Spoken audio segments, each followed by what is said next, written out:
ఈసారి కొమరవెల్లి మల్లన్న లగ్గానికి అక్కలు చెల్లెండ్లు అమ్మలు అమ్మమ్మలు అందరు కలిసి పోదామని అనుకుంటుర్రా?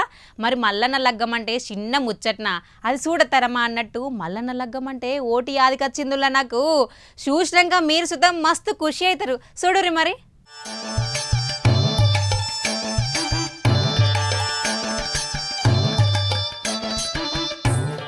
బస్సు మీద పోదుమా, ఆటో మీద పోదుమా, కారు కిరాయికి తీసుకొని పోదుమా, గిట్లా మస్తు ముచ్చట నడిచే గా కొమరవెల్లి మల్లన్న తనకి పోవాలంటే ఇన్నొద్దులు.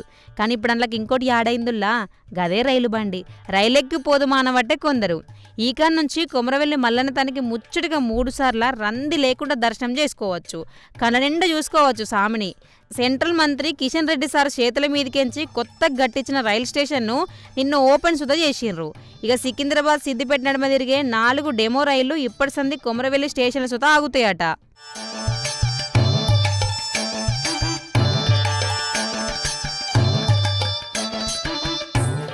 కొమరవెల్లిలో రైలెక్కి దిగే పబ్లిక్ కోసమని 6 కోట్లు ఖర్చు చేసిరట సర్కారు. హై లెవెల్ ప్లాట్ఫాము, కొలాసగా అర్రలు, తాగేతందుకు నల్లలు, దుక్నాలు, అబ్బో అన్నీ వేరే లెవెల్ ఉన్నాయి పో. మన తెలంగాణకెంచే కాదు పక్క రాష్ట్రాలకెంచుతా మస్తు మంది పబ్లిక్ వస్తారు కదా. ఇక జాతర దినం అయితే ఆ కథ వేరే ఉంటుంది. గందుకే రైలు గాడి అయితేనే బెటర్ అనుకుంటారు కదా. పట్టాన దొరికాయి గా టైంలో బస్సులు. కానీ రైలు బండి ఉంటే ఎవ్వలని పట్టతరం ఇంకింత ఎక్కువైతారు. ఇక మల్లన్న భక్తులు పోని మురిసిపోవట్టు ఇంకిందరు జనాలు.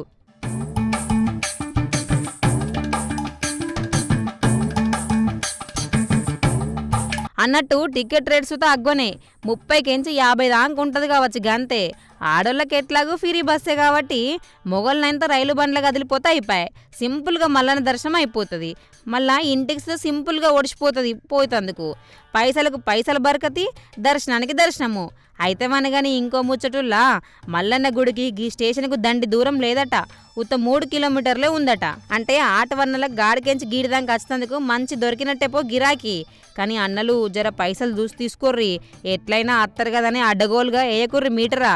ఏమంటున్నాం అయితే మనగాని భక్తులు జర పైలం మంచిగా పోయిరండ్రికి మల్లన్న దర్శనానికి మరి.